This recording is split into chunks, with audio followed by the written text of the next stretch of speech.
About 3 weeks ago, there was a headline on Fox News. I don't know whether you might have seen it or not. The headline says, Vatican reaffirms grave sin of Freemasonry. Says Catholics cannot join the world's largest secret society. Did you happen to see that headline on Fox News? Here's a little bit more detail from the article. The Vatican's dicastery for the doctrine of the faith has reaffirmed the Catholic Church's teaching that laity or clerics participating in Freemasonry are in a state of, quote, grave sin. The document released to the public on November 13 bore the signature of Pope Francis, and the document said, quote, on the doctrinal level, it should be remembered that active membership in Freemasonry by a member of the faithful is forbidden because of the irreconcilability between Catholic doctrine and Freemasonry. That caught my eye. I thought it was really interesting. You know, I agree completely with the stance of the Catholic Church on this question, which is kind of incredible that Pope Francis is the one who issued this new declaration, simply reaffirming what the Catholic Church has held in the past. That's kind of incredible to me. I mean, I agree. But Pope Francis has been causing a lot of uproar among Catholics because he has gone kind of liberal in many doctrinal positions. He promotes the women in leadership roles in the Catholic Church. He blesses gay marriages. He has weakened the Church's stand against abortion. He has relaxed the Church's long-held standing about divorce. And so he's been really loosening things. He's been kind of causing trouble because he's really very liberal doctrinally, according to the Catholics themselves. But he comes out on this question of Freemasonry, and he's towing the line. I thought that was really interesting. Because of that article, I thought, I'm just going to dig out some old notes about Masonry and study those tonight, just for the sake of being reminded as to why we should, like the Catholics do. We don't agree with the Catholics about a whole lot of things, but on this question, we should, like the Catholics, stand in opposition to Freemasonry. And so, for a few minutes tonight, we just want to ask the question, what about Masonry? And what does the Bible say, and how should we view it? And I hope it'll be helpful. We've studied these things in the past, but it's been a good while ago, and I thought it'd be good to review these things. Thanks for being here tonight. James mentioned a few moments ago, it's a chilly night out there, so we appreciate you braving the elements to come out, and we hope and pray that it will be such that we'll all be blessed by the time that we spend together. Even though we had to bundle up to get here, it's good that we can be here, and we're glad that you're here to be a part of it. Thanks to our visitors, too. We have visitors now. We're glad you're here. What about Masonry? I want to make, first of all, just some very obvious points. I think things that are very clear that ought to be alarming, just these things themselves. Now, how will we know these things? How can we speak with any knowledge of the things that go on in among Masons? Obviously, I've never been a Mason. I've known a few who have been Masons, but they don't talk about what they do. It's a secret society, and so it's a little hard they won't tell you anything about what it is, but I have had access to a number of the publications that different groups among the Masons have published. The Masons themselves like to downplay those books. I've known of instances where a Mason dies and other members of the local lodge will go immediately to his house to collect books or anything else that he has to take them away so that they can't fall into the hands of the general public. They haven't been completely successful about that, and so some of their literature is well circulated, and we're going to be quoting from some of that tonight. So one of the things that I think is obviously wrong about Masonry is just their secrecy. Let me read you a quote from Duncan's Masonic Ritual and Monitor. And this is the pledge that a person must take in order to first enter into the Masonic Lodge. If you're going to be a Mason, you have to take this oath, and this will get you just in the door. We'll talk a little bit about the degrees of Masonry, but this will make you a first degree Mason. You take this oath. Everyone must take this oath.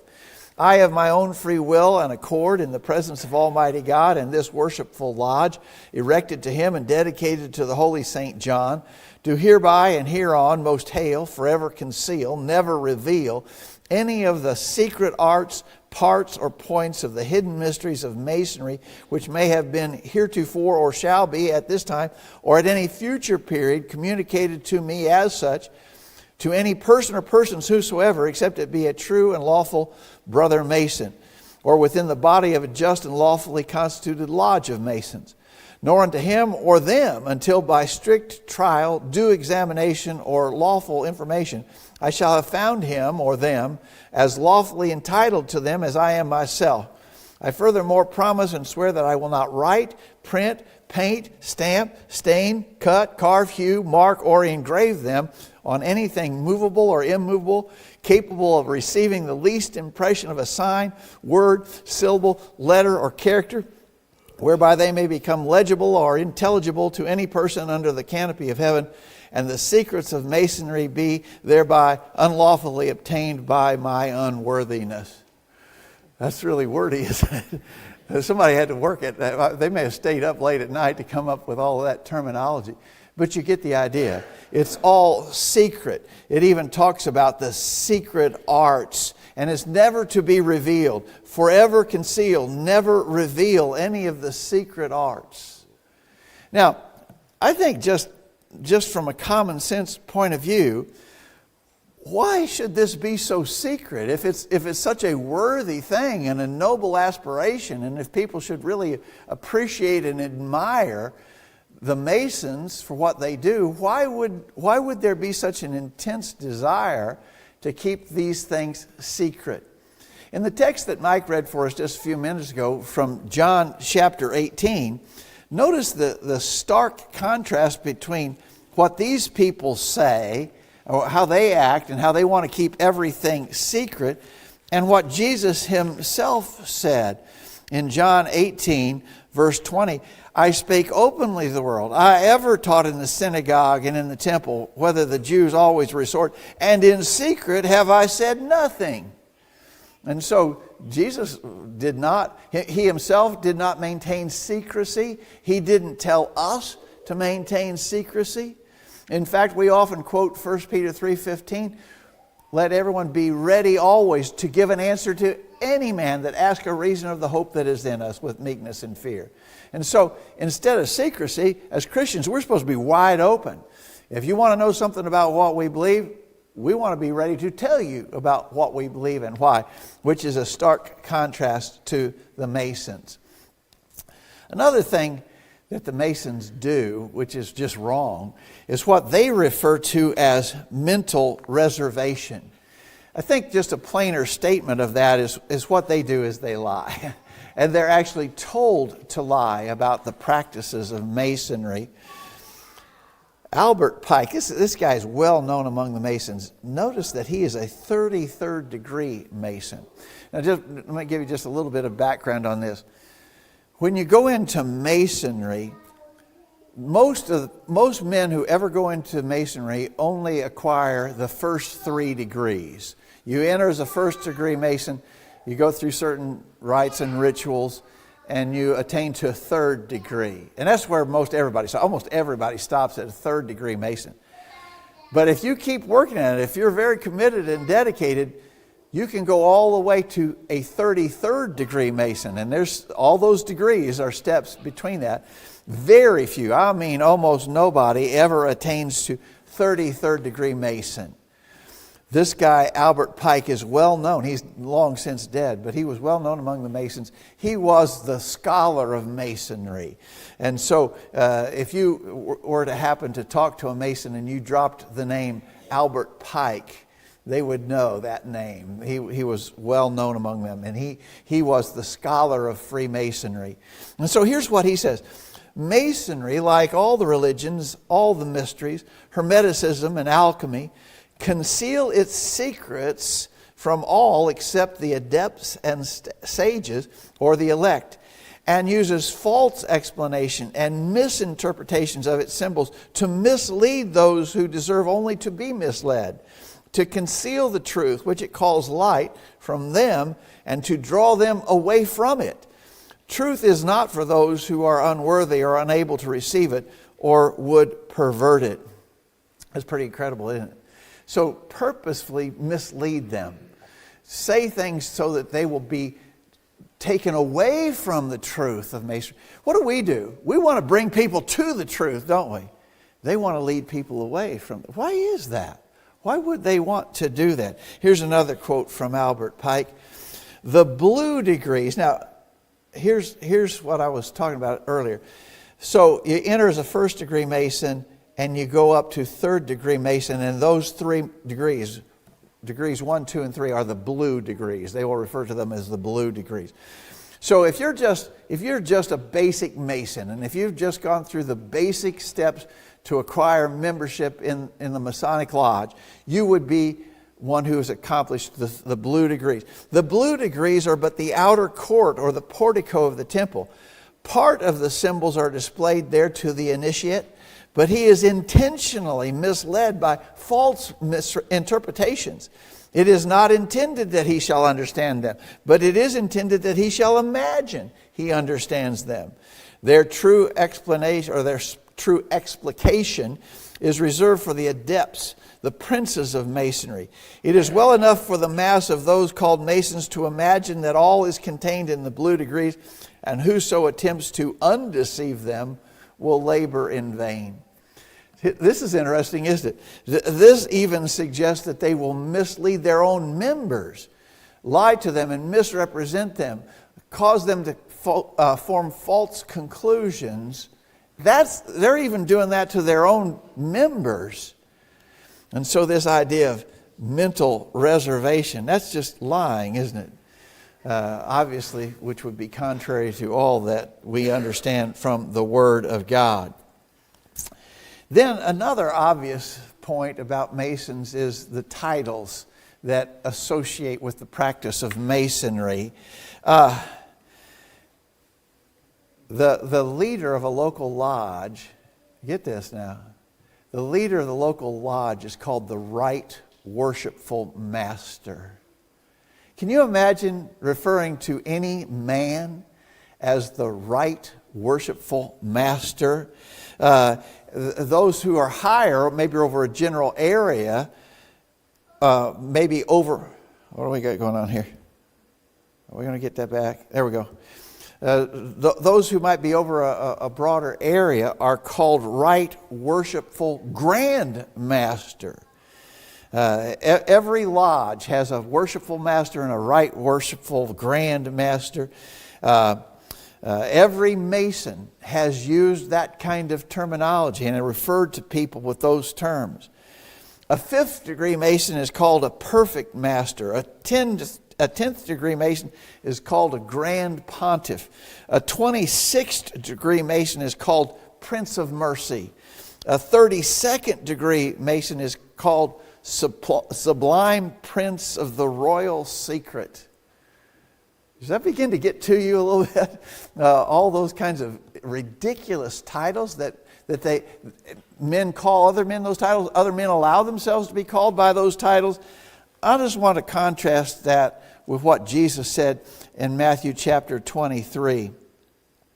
In Matthew chapter 23, verse 8, he said, "Be ye not called Rabbi or Master. One is your Master, even Christ, and all ye are brethren. And call no man Father upon earth, for one is your Father which is in heaven. Neither be ye called Masters, for one is your Master, even Christ."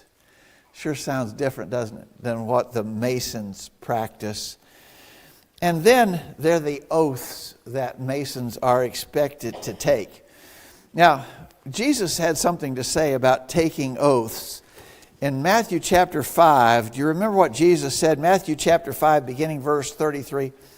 Ye have heard that it hath been said by them of old time, Thou shalt not forswear thyself, but shalt perform unto the Lord thine oaths. I say unto you, swear not at all, neither by heaven, for it is God's throne, nor by the earth, for it is his footstool, neither by Jerusalem, for it is the city of the great King. Neither shalt thou swear by thy head, because thou cannot make one hair white or black. But let your communication, here's the key, let your communication be yea, yea, nay, nay. For whatsoever is more than these cometh of evil. So Jesus said, don't be trying to pull tricks by taking oaths. Just say what you mean. And when you say yes, mean yes. And when you say no, mean no. But the Masons are very inclined to take oaths. Here's from one of their books called Look to the East.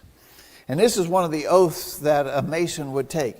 All this I most solemnly and sincerely promise and swear, with a firm and steadfast resolution to keep and perform the same, without the least equivocation, mental reservation, or secret evasion whatsoever, binding myself under no less penalty than that of having my throat cut from ear to ear, my tongue torn out by its roots, and buried in the sands of the sea, at low water mark, where the tide ebbs and flows twice in 24 hours, should I in the least knowingly or wittingly violate or transgress this my entered apprentice obligation, so help me God and keep me steadfast.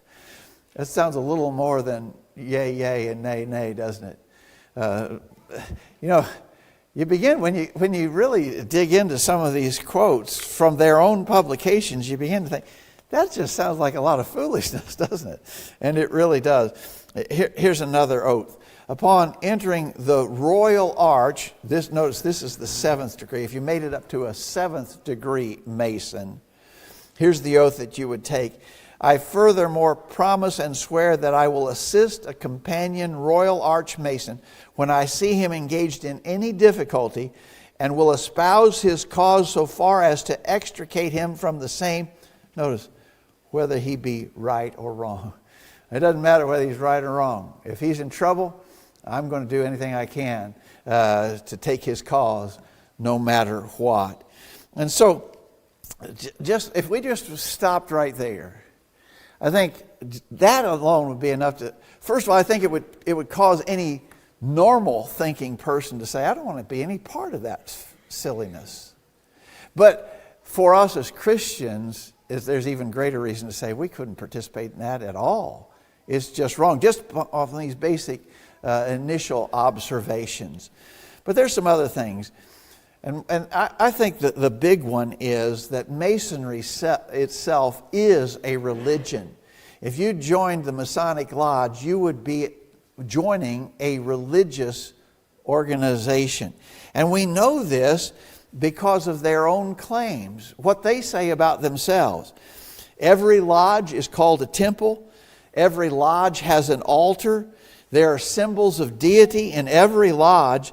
They practice a rite that they call baptism, and there's a fraternal supper that takes place which uses bread and wine. Sound familiar? Sound like a religion? Here's what they say about themselves. Again, this is Albert Pike. Keep noticing that name. He's their scholar of Freemasonry. Every Masonic lodge, notice, is a temple of religions, and its teachings are instruction in religion. Here we meet as brethren to learn, to know, and to love each other. This is the true religion revealed to the ancient patriarchs, which Masonry has taught for many centuries, and which it will continue to teach as long as time endures. It'd be a little hard for them to deny that they're a religion when they actually say that they are, right? Clearly, Masonry is a religion. Here's some other quotes. This first one comes from the Kentucky Monitor, which would be the handbook. If you were a Mason in the state of Kentucky, you'd have a copy of the Kentucky Monitor. It says, Masonry is a religious institution. The Indiana Monitor, if you became a Mason in the state of Indiana, this would be your handbook. Freemasonry is a charitable, benevolent, educational, and religious society. This comes from the Encyclopedia of Freemasonry. Here's another name, Albert Mackey. This guy is almost as well known as Pike is known. But it's not the same guy, but it's another 33 Mason who was highly respected for his knowledge and understanding of all the principles of Masonry.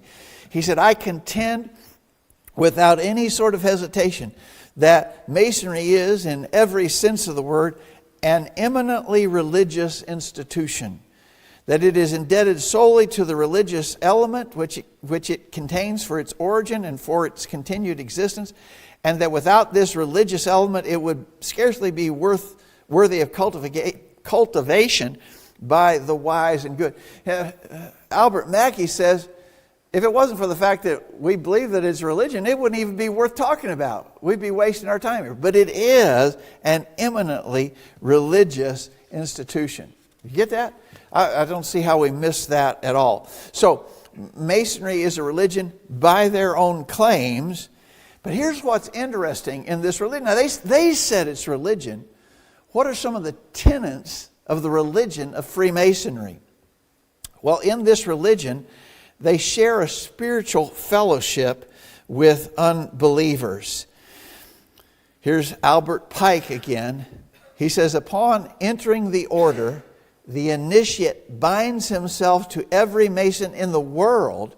Once enrolled among the children of light, every Mason on earth becomes his brother and owes him the duties, the kindness, and the sympathies of a brother. So notice, once you become a Mason, every Mason on earth becomes your brother. Okay, hold on to that for a minute. Add this quote from the same source, again, Albert Pike. Masonry, around whose altars the Christian, the Hebrew, the Muslim, and the Brahmin, the followers of Confucius and Zoroaster, can assemble as brethren and unite in prayer to the one God. Wait a minute. So some Masons are Christians, but those Masons who call themselves Christians are spiritual brothers with Hebrews or Jews, with Muslims. The Hebrews and the Muslims deny Jesus, right? The followers of Confucius and Zoroaster, they don't even believe in our God. But the idea of it is you're in a spiritual fellowship with these unbelievers in this religion of Freemasonry. That's pretty incredible. And that, of course, would be absolutely a thing that a Christian could not participate in. In 2 Corinthians chapter 6, verse 14, be ye not unequally yoked together with unbelievers. For what fellowship hath righteousness with unrighteousness? And what communion hath light with darkness? And what concord hath Christ with Belial? Or what part hath he that believeth with an infidel? And what agreement hath the temple of God with idols? For ye are the temple of the living God, as God hath said, I will dwell in them and walk in them, and I will be their God, and they will be my people. Wherefore come out from among them, be ye separate, saith the Lord. Touch not the unclean thing, and I will receive you. And so I think very clearly, biblical principles would preclude us from having any part in this, because it is a religion, and in this religion it acknowledges a fellowship with unbelievers. In this religion of Masonry, they deny the Bible as God's only revelation. And we often talk about the inspiration of the Scriptures. It's a very important thing to us to know and be able to prove that the Bible is the inspired Word of God, and it is that the only inspired revelation from God to mankind. The Masons don't believe that. Notice this quote from the Manual of the Lodge. The Bible is used among Masons in this country, it was talking about America, as the symbol of the will of God. However, whatever expresses that will may be used as a substitute for the Bible in other countries. It ever Masonically conveys the same idea, that of the symbolism of the divine will revealed to man. And so, in America we typically use the Bible, but you might be in Saudi Arabia, and over there you'd use the Quran. And it's okay. It makes no difference. Just something that represents the will of deity. That's all that you need. And so they clearly deny the Bible as God's only revelation. And they definitely deny the deity of Jesus. Here's another quote, I think a very plain one from Albert Pike. Concerning Jesus, he said, divine or human, inspired or only a reforming Essene, it must be agreed that his teachings are far nobler, far purer, far less alloyed with error and imperfection, far less of the earthy than those of Socrates, Plato, Seneca, or Muhammad, or any other great moralist and reformers of the world. Notice, he might be inspired, but he might just be a reforming Essene. What he taught was really great, very noble, better than the other great moralists and reformers of the world. What's he saying? He's saying Jesus was just a great moralist, not unlike Socrates, Plato, Seneca, or Muhammad. What he had to say was actually nobler than what those guys had to say, but they were on the same level as he was. I think that's a pretty plain statement there, denying the deity of Jesus. Of course, Jesus said in John 8, verse 24, "Except you believe that I am He, you shall die in your sins." In John 14, verse 6, Jesus said, "I am the way, the truth, and the life. No man cometh to the Father but by me." Jesus wasn't just an equal with those other moralists. Jesus was the only begotten Son of God. You begin to see why we would say that a Christian cannot. We would agree with the Catholics and say that a Christian cannot participate in Masonry. Masonry teaches salvation by and through Masonry. Without the church, you wouldn't have to be a member of the Lord's church to be saved. If you were a Mason, that's what they claim. Here's another quote.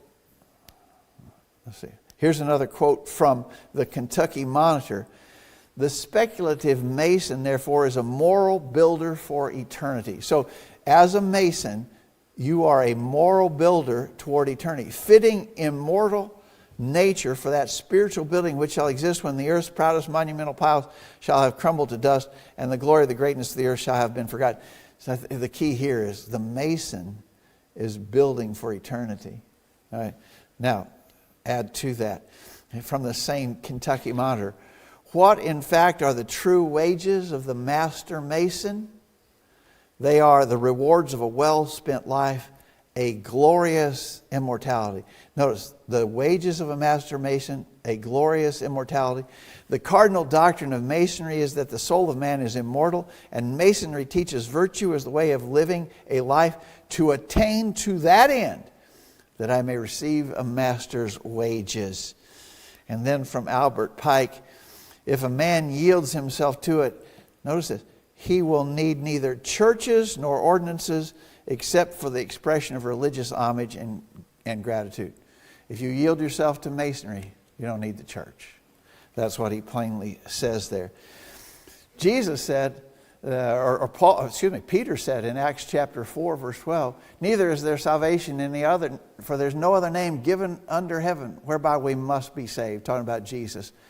It's absolutely critical, and the Masons deny it. And then finally, one last observation. They prohibit their members from spreading the gospel. Now, we already talked up here about the secrecy that they practice about their own activities and their own doctrines. But here we're talking about if you were a Christian and you felt compelled to share the gospel, we're talking about the true gospel of the Lord Jesus Christ. If you felt compelled to share the gospel with someone else, that would be prohibited. As a Mason, you're not allowed to talk to others about that sort of thing. Notice this quote. Again, you keep seeing that name, Albert Pike. "So what's a Mason supposed to do?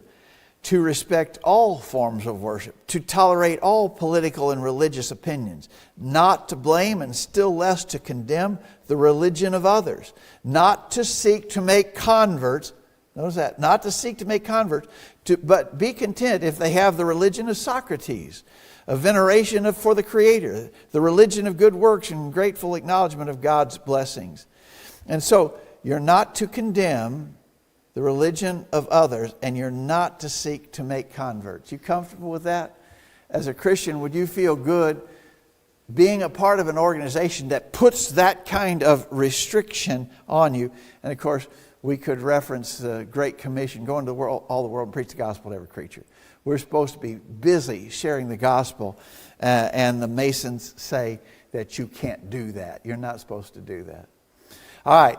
I think those are, I think those are ironclad reasons why a Christian absolutely could not be a Mason. And again, the thing that sort of provoked me to drag out these old notes and go through those things again was, in a rare case, we actually agree with the Catholics. The Catholics say, you can't do that. You can't be a part of that at all. Pope Francis, who's very liberal, says you can't be a Mason. I agree with Pope Francis. I don't know if I've ever said that before. I agree with Pope Francis on that point. A Christian couldn't be a Mason, right? Now, I've known some Christians who were, and they're very defensive about this. But I think when you boil it all down, it's just too clear. It would be wrong for a Christian to be participating in the Masonic Lodge. Thanks for listening. I hope it's helpful. By the way, I should make available to you these quotes.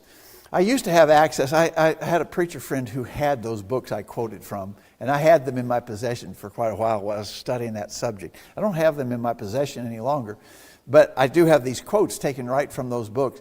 And if you should ever need those, if you would happen to be engaged in a discussion with someone and needed that information, it's readily available to you. I'd be glad to make you copies of that at any time. Thanks for listening. We're going to sing a song of invitation. As we sing this song of invitation, we'll be asking everybody, make sure your life is right with God. If we can assist you in that in any way, if you need our help in any way to obey the gospel initially, or if you need to come back to the Lord if you've fallen, let us know how we can help while we stand and sing this song.